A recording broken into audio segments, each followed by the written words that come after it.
وَإِنَّهُ لَفِي زُبُرِ الْأَوَّلِينَ. یہی قرآن تو ہے جو پچھلی کتابوں میں تھا.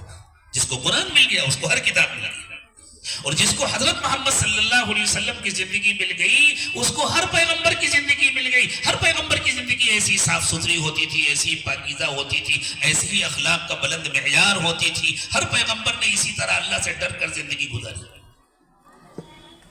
ایک مرتبہ ہندوستان سے متعلق ایک جزیرے میں انڈمان میں ہمارا جانا ہوا. وہاں ایک بڑے پولیس آفیسر سے ملاقات ہوئی جو کرسچن تھے, اور وقت بہت محدود تھا. تھوڑی دیر میں ہم کو روانہ ہونا تھا واپسی کے لیے.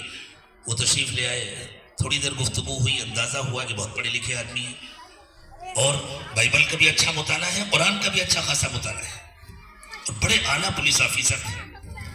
تو میں نے ان سے مختصر سی بات کی. میں نے کہا آپ یہ بتلائیں, میں بحیثیت پولیس آفیسر سے آپ سے ایک سوال کرتا ہوں. اگر آپ کسی شخص کا بیان لے رہے ہوں اور اس بیان میں 2 یا 3 جھوٹ پکڑ لے آپ, تو باقی پورے بیان پر آپ کو اعتماد رہے گا؟ ان کا بحیثیت پولیس آفیسر بتائیے. انہوں نے کہا بالکل نہیں رہے گا. تو پورا بیان مشکوک ہو جائے گا نا, اس کی ہر بات مشکوک ہو جائے گی. آپ پڑھے لکھے آدمی ہیں, آپ بتلائیں بائبل میں تحریف ہوئی ہے یا نہیں ہوئی؟ تو انہوں نے سر جھکا کے کہا ہوئی ہے. کتنی مرتبہ ہوئی ہے؟ بہت مرتبہ ہوئی ہے. تو باقی جو بچی وہ قابل اعتبار ہے. چلیے ایک طرف رکھ دیجئے, کتاب نہیں ہے آپ کے پاس, آپ کے پاس کتاب نہیں ہے. اب آئیے پیغمبر کی زندگی پر. حضرت عیسیٰ علیہ السلام کے بارے میں آپ کو کیا معلوم ہے؟ آپ تو حضرت عیسیٰ کا وجود نہیں ثابت کر سکتے. اور دوسری بات, آپ کے لٹریچر میں جو کچھ ہے, آپ حضرت عیسیٰ کی 30 سال کی زندگی کو جانتے ہیں؟ انہوں نے کہا نہیں جانتے. 33 سال تو حضرت عیسیٰ دنیا میں رہے. پھر ہمارا عقیدہ یہ ہے کہ اللہ تعالیٰ نے ان کو آسمان پر اٹھا لیا, اور یہی سچ ہے. ان بیچاروں کا عقیدہ یہ ہے کہ ان کو پھانسی پر چڑھا دیا گیا, سولی دے دی گئی. یہ تو جھوٹ ہے. وَمَا قَتَلُوهُ يَقِينًا بَلْ رَفَعَهُ اللَّهُ إِلَيْهِ. اللہ نے فرمایا سچی بات یہ ہے کہ انہوں نے حضرت عیسیٰ کی جان نہیں لی, اللہ تعالیٰ نے حضرت عیسیٰ کو زندہ آسمان پر اٹھا لیا, اور حضرت عیسیٰ پھر واپس تشریف لائیں گے. لیکن یہ جو 33 اور 33 کے درمیان کے 3 سال ہیں, میں نے ان سے پوچھا آپ مجھے بتلائیں ان 3 سالوں میں آپ کو کیا معلوم ہے؟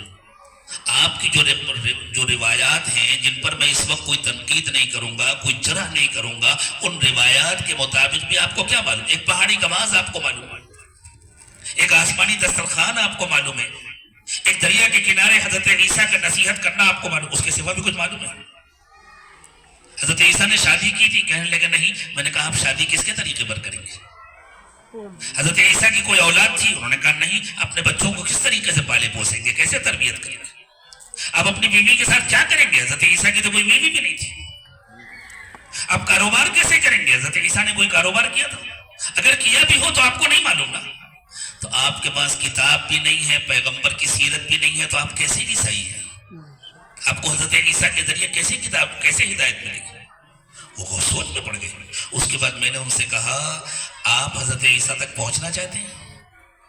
آپ کو آج تک یہ غلط فہمی تھی کہ محمد صلی اللہ علیہ وسلم آپ کو حضرت عیسیٰ سے کاٹنا چاہتے ہیں. آپ آلریڈی حضرت عیسیٰ سے کٹے ہوئے ہیں. محمد صلی اللہ علیہ وسلم آپ کو حضرت عیسیٰ سے جوڑنا چاہتے ہیں. آپ آلریڈی اللہ کی کتاب انجیل سے کٹے ہوئے ہیں. قرآن آپ کو انجیل سے جوڑنا چاہتا ہے. آپ مجھے بتلائیے آپ کو حضرت عیسیٰ سے اور انجیل سے جوڑنے کا شوق ہے یا نہیں؟ انہوں نے کہا بس بات سمجھ میں آ گئی, مجھے جوڑ دیجئے. اور الحمدللہ وہ پولیس آفیسر وہاں سے کلمہ پڑھ کر کے واپس سبحان اللہ.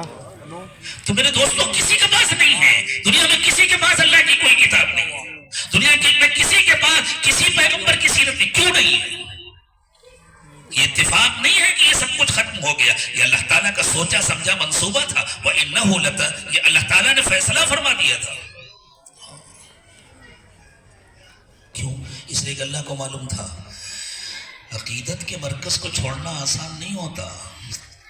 جس کو جہاں سے ہدایت ملی ہوتی ہے اس کو چھوڑنا آسان نہیں ہوتا. حضرت محمد صلی اللہ علیہ وسلم خاتم النبیین ہیں. آپ کی تشریف آوری کے بعد انسانوں سے یہ مطالبہ ہونا تھا کہ اب آ جاؤ, حضرت محمد صلی اللہ علیہ وسلم کے دامن ہدایت سے وابستہ ہو جاؤ. تو لوگ یہ کہہ سکتے تھے ہمارے پاس تو پہلے سے ہدایت موجود ہے, ہمیں کیا ضرورت ہے کہ ہم کسی نئے پیغام کی طرف متوجہ ہوں. تو اللہ نے یہ انتظام فرمایا, پہلے سے جو کچھ محفوظ تھا وہ کسی کے پاس محفوظ نہ رہے, پہلے سے جو کچھ موجود تھا وہ دنیا میں موجود نہ رہے, تاکہ کسی کے لیے یہ عذر باقی نہ رہے کہ ہمارا تو انتظام ہے. جیسے بھوکوں سے کہا جائے بھی فلاں جگہ کھانے کا انتظام ہے آ جاؤ, اور وہ کہے نہیں میں اپنے گھر میں جا کے کھا لوں گا, تو اس کو اطلاع دی جائے بھائی تمہارے گھر میں کھانا نہیں پکا اور گھر میں پکانے کا سامان بھی نہیں ہے, کھانا ہے تو یہاں آ جاؤ ورنہ بھوکے رہو گے. اللہ تعالیٰ نے ہر گھر کو خالی کر دیا تھا, ہر دل کو خالی کر دیا تھا, ہر قوم کو تہی دامن کر دیا تھا, تاکہ جس کو ہدایت چاہیے اس کے لیے صرف اور صرف ایک راستہ رہے, اور وہ ہے حضرت محمد صلی اللہ علیہ وسلم کا راستہ.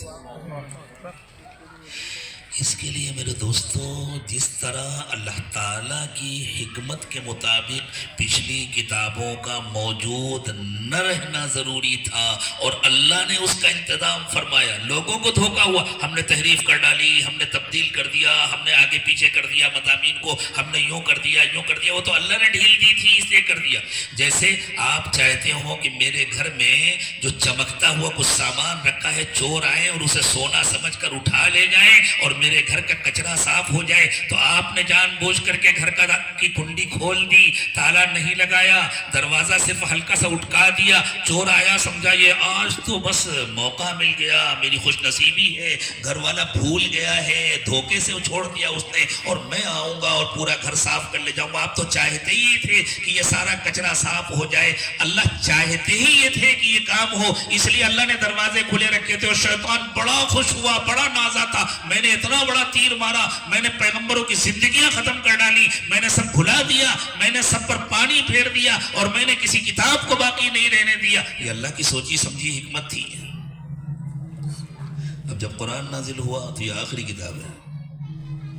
حضرت محمد صلی اللہ علیہ وسلم کی تشریف آوری ہوئی تو آپ آخری پیغمبر ہیں. اب ہدایت کا تقاضا یہ تھا, پہلے جس طرح ہدایت کا تقاضا یہ تھا کہ وہ سب کچھ باقی نہ رہے. میرے کسی ایک جملے کو سن کر کے کوئی صاحب نتیجہ نہ اخذ کریں, ورنہ نہ معلوم کتنے فتوے لگ جائیں گے. پوری بات سنیں, غور سے سنیں, اس کے بعد کسی نتیجے تک پہنچیں. تو جس طرح ہدایت کا تقاضا یہ تھا کہ پہلے کا کچھ باقی نہ رہے, نہ کوئی کتاب باقی رہے, نہ پیغمبر کی کوئی زندگی باقی رہے, اب ہدایت کا تقاضا یہ تھا کہ یہ کتاب باقی رہے, اس کا ایک ایک لفظ باقی رہے, اور اس کتاب کے حامل اور اس کتاب کے محبت صاحب وحی رسول اکرم صلی اللہ علیہ وسلم کی زندگی باقی رہے. تو پھر اللہ نے ایسا انتظام فرمایا کہ اللہ نے صرف کتاب کو باقی نہیں رکھا, کتاب کی زبان کو باقی رکھا, زبان بولنے والوں کو باقی رکھا. لسانی تاریخ میں دنیا میں کوئی زبان اتنے دنوں تک باقی نہیں رہتی جتنے دنوں تک عربی زبان اپنی پورے آب و تاب کے ساتھ باقی ہے, اور قیامت تک اسی طرح باقی رہے. یہ ہے اعلان انا نحن نزلنا الذکر وانا له لحافظون میں ہم نے اتارا ہے. شیطان کو چیلنج ہے, شیطان کے سارے چیلوں کو چیلنج ہے, ہم نے اتارا ہے, ہم اس کی حفاظت کر کے دکھائیں گے. لیکن میرے دوستو حفاظت الگ ہے, ہدایت الگ ہے. ہمارا مقصد صرف حفاظت نہیں ہے, اور ہمارا مقصد صرف حفاظت کرنے والوں میں شامل ہو جانا نہیں ہے. ہمارا مقصد ہدایت پانا ہے, اور ہدایت تقوی کے بغیر نہیں ملتی. اللہ یہ نعمت مجھے بھی عطا فرمائے, آپ کو بھی عطا فرمائے. مضمون جو میں نے شروع کیا ہے اس پر عرض کرنے کے لیے بہت کچھ ہے, کاش کہ وقت میں اور گنجائش ہوتی. وآخر دعوانا ان الحمد للہ رب العالمین.